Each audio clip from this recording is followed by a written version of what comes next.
It's important that you're able to develop trust with others because trust is the foundation of connection between people. And low trust leads to weak connections, and the fabric of your community will begin to disintegrate. Hi, I'm Brett Dillon, and today I want to talk with you about one way to rapidly develop trust with others. Demonstrate competence. You see, we admire people who are really good at something, or perhaps even lots of things, and this triggers an interesting effect.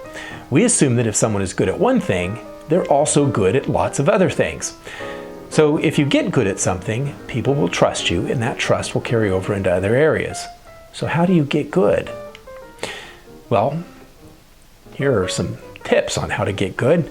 First, focus on what you can offer the world. So many people run through this world and run through their life thinking about what they can get from the world, what they can extract from the world, what they can extract from others.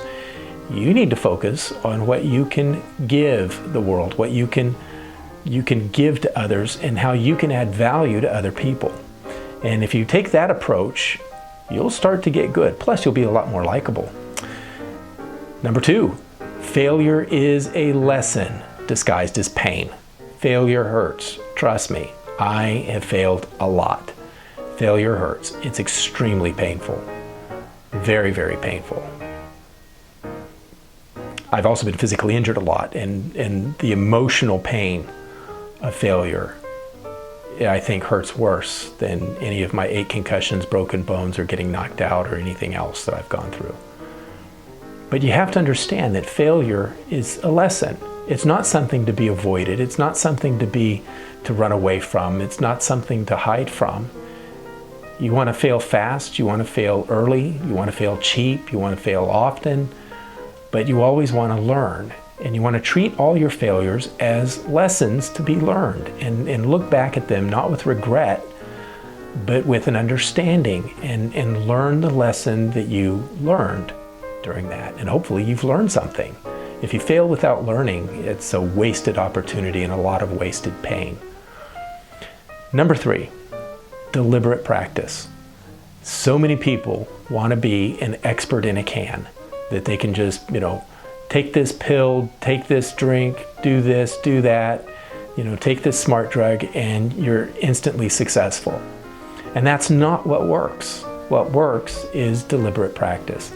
Now, in order for any kind of practice to be considered deliberate, because it's not just doing what you do over and over and over again, like the governor in Blazing Saddles, signing all these legal documents. It's not that. It's deliberately practicing your skills and practicing your craft. And it needs to be hard work. If it's something easy to do, you don't really need to practice it, but you need to get good at the hard things. So take something that's hard and break it down into its little elements, and then focus on improving each specific element and focus on that improvement. So it takes the hard work. You have to break it down into these different elements and focus on improvement in that one specific element. And then the third part is you have to have immediate feedback on your performance. If you don't have that immediate feedback on your performance, you don't know if you're making improvement. So you have to have feedback. Feedback is not something to be afraid of. Feedback is something, again, to embrace, to accept, to reflect on, and to take it and improve what you do. That's what feedback is. It's designed to improve, not tear you down. And so you need to have immediate feedback on your performance. So it takes hard work.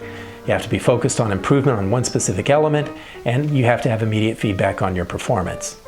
And then the real trick. You have to repeat that process until you've mastered the task and mastered your craft. And that takes time. Niels Bohr said that an expert is a person who's made all the mistakes possible in a very narrow field. And this is why it takes a long time to become an expert. You have to have enough time to make all those mistakes, because that's how you learn and that's how you get good. So for more information on how we can help you get good, visit our website, thedillongroupinc.com, or send us an email at info@thedillongroupinc.com.